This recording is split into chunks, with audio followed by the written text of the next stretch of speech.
আমাদের আম্মাজান বিষ্ণু ইসা ইসলামের স্ত্রীরাও ওমরে ফারুককে ভয় পেতেন। সুবহানাল্লাহ কইবেন না? মাঝে মাঝে বিষ্ণু ইসা ইসলামের সাথে আম্মাজান আয়েশার ঝগড়া হতো, হতো না? আপনাদের ফ্যামিলিতে ঝগড়া হয়? হয় না? হয় না? কার কার দেখি? ওরে আল্লাহ, অনেক আল্লাহর ওলি আছে তো এই জায়গায়। ঝগড়া হয় না? এ কি কথা কয়, ঝগড়া হয় না বলে? বিশ্বনবীর ফ্যামিলিতে ঝগড়া হয়, আপনার ফ্যামিলিতে হয় না? মিষ্টি ঝগড়া। আর ও বিয়েই করে নাই।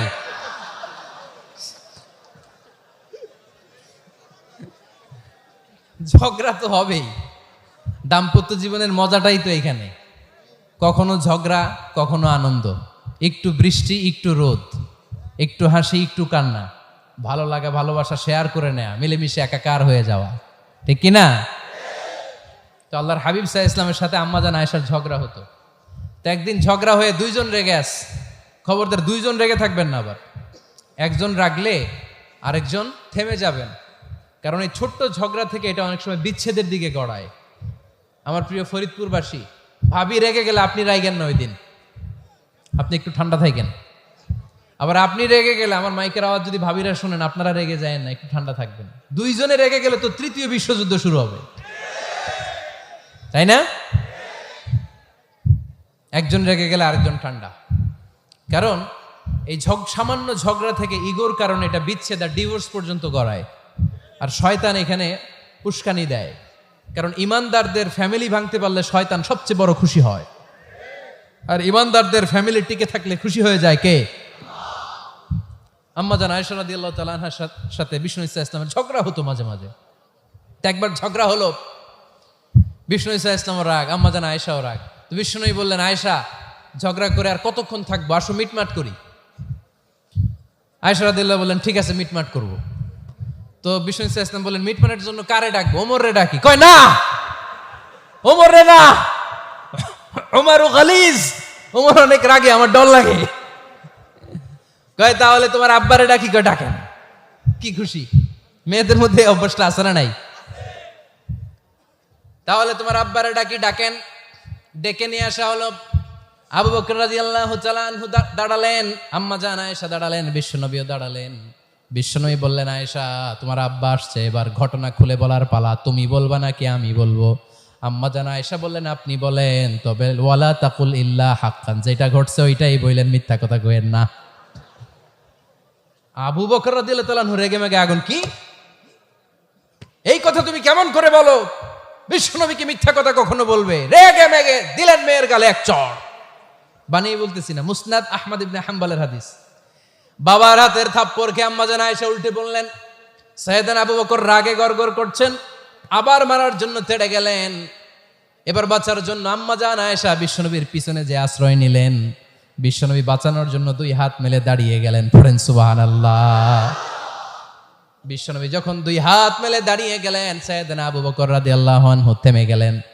সাইয়েদনা আবু বকর রাদিয়াল্লাহু তাআলা আনহু ঘর থেকে বের হয়ে বারান্দায় দাঁড়ালেন। পড়েন সুবহানাল্লাহ। এবার বিশ্বনবী আম্মাজান আয়েশার কাছে যেয়ে বলেন, ইয়া আয়েশা কাইফা রাআইতিনি আনকাসতুকি মিনার রাজুল, দেখছো কেমনে বাঁচাইলাম? আমি না থাকলে ভর্তা বানাই ফেলতো আজকে। আমি বাঁচাইছি তোমারে, আমি, আমার লগে ঝগড়া করো তুমি?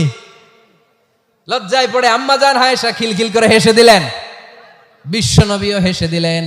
দুইজনের হাসির মধুর আওয়াজ শুনে সাইয়েদনা আবু বকর বাইরে থেকে অবাক, কিরে এতক্ষণ না ঝড় তুফান, এখন দেখি হাসি। সালাম দিয়ে অনুমতি নিয়ে ভিতরে ঢুকলেন। ঢুকে দেখেন আম্মাজান আয়েশাও হাসে, বিশ্বনবীও হাসে। এ হাসি দেখে আবু বকর রাদিয়াল্লাহু আনহু হেসে দিলেন। আরশের উপর থেকে খুশি হয়ে গেলেন কে?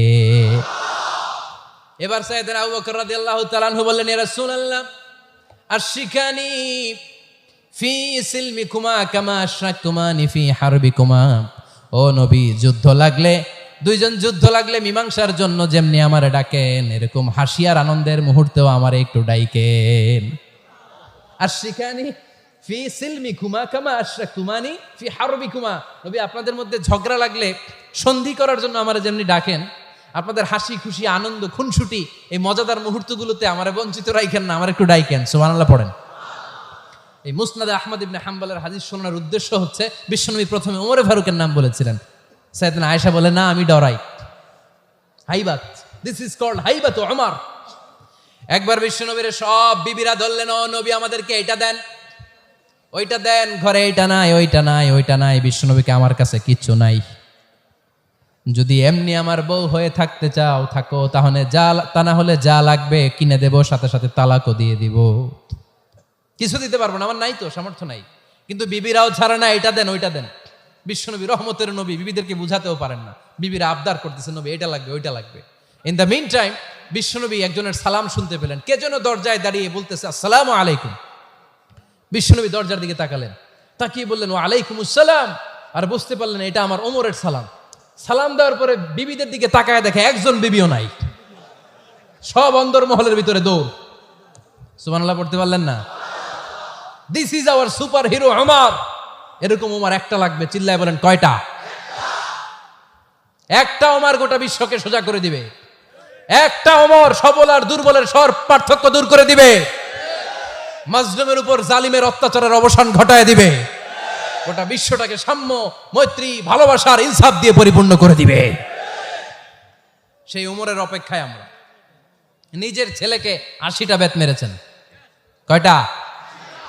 80টা বেত মেরেছে। এই ব্যাপারে অনেকগুলো বর্ণনা পাওয়া যায়।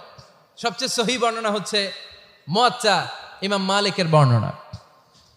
ওমরে ফারুক রাদিয়াল্লাহু তাআলা আনহুর ছেলে আব্দুর রহমান মারুফুন বিআবি শাহমা ছিলেন মিশরে। ওখানে নাবিজ খেয়েছিলেন। নাবিজ হচ্ছে আরব দেশের লোকেরা দুধের মধ্যে শক্ত খুরমা রাত্রেবেলা ঢেলে দিত। ঢেলে দিলে সারা রাত ওই খুরমার রসটা দুধের সাথে মিশে দুধটা লাল হয়ে যেত। এটারে সকালবেলা খেত, খুব সুস্বাদু, এটাকে বলে নাবিজ। কিন্তু এটা রাতে ভিজাইলে সকালেই খাইতে হয়, রেখে দিলে আবার একটু সমস্যা হয়। এটা অনেকটা তারির মতো হয়ে যায়, মাতলামি চলে আসে। তো ওমরে ফারুকের ছেলে নাবিজ খেয়েছেন, মদ খাননি, নাবিজ। কিন্তু নাবিজ খাওয়াতে সাকরান চলে এসেছে। সাকরান চলে আসাতে এটা যখন প্রমাণিত হয়েছে, আমর ইবনুল আস রাদিয়াল্লাহু তাআলা আনহু নাকি 80 বেত মেরেছেন মিশরে। কয় বেত? নিয়ম হচ্ছে সবার সামনে, ইনি সবার সামনে না মেরে একটু গোপনে মেরেছে। এই তথ্য যখন ওমরে ফারুকের কাছে এসেছে, উনি বললেন না, মারতে হবে সবার সামনে, আলাদা মারলা কেন? ও মদিনায় ফিরে আসলে আমি আবার 80টা মারবো। মদিনায় ফিরে আসার পরে সাইয়েদনা ওমরে ফারুক ওই আগের 80টারে আর ধরেন নাই, নিজ হাতে আবার 80টা বেত মেরেছেন। এই বেত মারার 1 মাস পরে এই আবু শাহমা ইন্তেকাল করেছে। অনেক ঐতিহাসিক বলে এই বেতের আঘাতে মরেছে, কেউ কেউ বলেছে নিজের রোগের কারণে মরেছে। কিন্তু দিস ইজ দ্য ইনসাফ সিস্টেম অফ ওমর। নিজের ছেলে বলে ছেড়ে দেয় নাই। এখন নিজের ছেলে হইলে 7 খুন মাফ, নেতার ছেলে হইলে 10 খুন মাফ, এলাকার মোড়লের ছেলে হইলে 10 খুন মাফ। নো পার্সিয়ালিটি ইন ইসলাম। ইসলামে পার্সিয়ালিটি নাই। আপনি নেতার ছেলে হন, আপনি বিজনেস ম্যাগনেটের ছেলে হন, আপনি যেই হন না কেন, ইসলামের দৃষ্টিতে সবাই সমান। চিল্লায় বলেন ঠিক কিনা? বানু মখজুমিয়া গোত্রের এক নারী চুরিতে ধরা পড়ল।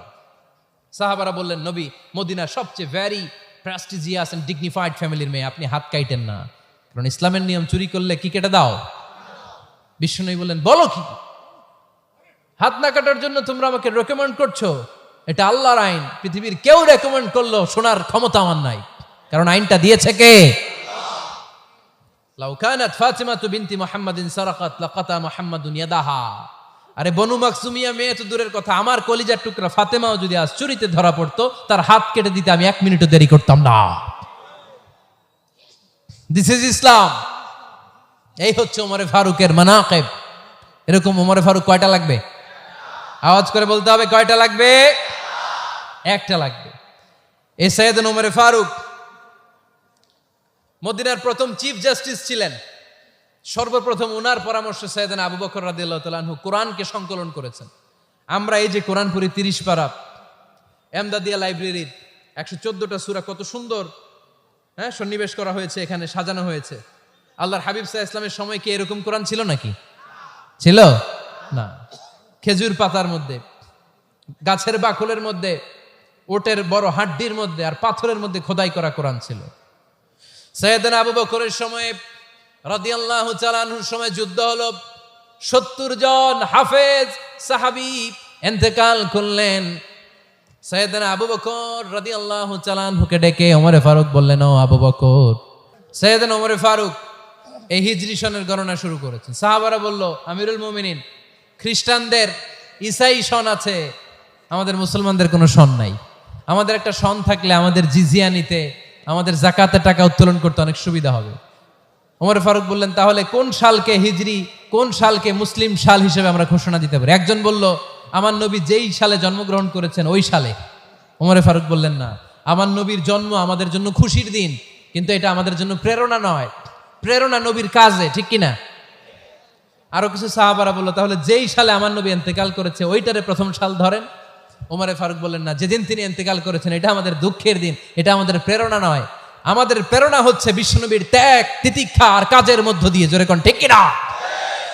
ওমর ফারুক বললেন, যেদিন বিশ্বনবী ইসলাম রক্ষায় নিজের মাতৃভূমি ছেড়ে মক্কা থেকে মদিনায় গিয়েছেন, ওই দিনটাকে হিজরি প্রথম দিন ধরে আমরা হিজরি সাল গণনা করে শুরু করে দিব।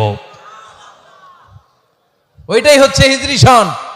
সেখান থেকে হিজরি সনের প্রবর্তন করেছেন সাইয়েদনা ওমর ফারুক রাদিয়াল্লাহু তাআলা আনহু। এই যে স্টেট গভর্নমেন্ট, এই যে প্রিজন, জেলখানা, ক্যান্টনমেন্ট, সচিবালয়, গণভবন, বঙ্গভবন, মুক্তিযোদ্ধাদের ভাতা, রাষ্ট্রীয় ভাতা, এই সব নিয়ম কানুন সাইয়েদনা ওমর ফারুক তার রাষ্ট্রীয় আমলে তিনি নিজে করেছেন। চিল্লায় পড়েন আল্লাহু আকবার। মুসলমানদের আলাদা কারেন্সি, নিজস্ব মুদ্রা ব্যবস্থা নিজে চালু করেছেন। সৈনিকদের মধ্যে যারা বিবাহিত, প্রতি 6 মাস অন্তর অন্তর 1 মাসের ছুটি কাটাতে তারা ফিরে আসবে, সাইয়েদনা ওমর ফারুক চালু করেছেন। চিল্লায় আওয়াজ করে পড়েন আল্লাহু আকবার। এই যে আমরা 20 রাকাত সালাতুত তারাবি পড়ি রমাদানে, পড়েন না আপনারা? এটা সাইয়েদনা ওমর ফারুক চালু করেছে। সুবহানাল্লাহ পড়তে পারলেন না? কোরআনে মোট 22টা আয়াত আছে যেখানে সাহাবারা ইনডিসিশনে ভুগছিলেন। বিশ্বনবীর মত একটা, ওমর ফারুকের মত আর একটা। এই 22 জায়গায় আল্লাহ তাআলা বিশ্বনবীর মতের পক্ষে আয়াত নাজিল না করে ওমর ফারুকের মতের পক্ষে কোরআনের আয়াত নাজিল করেছেন। আওয়াজ করে পড়েন আল্লাহু আকবার। এদিকে উঠলেন কেন আপনারা? যারা উঠছেন আমার দিকে তাকান।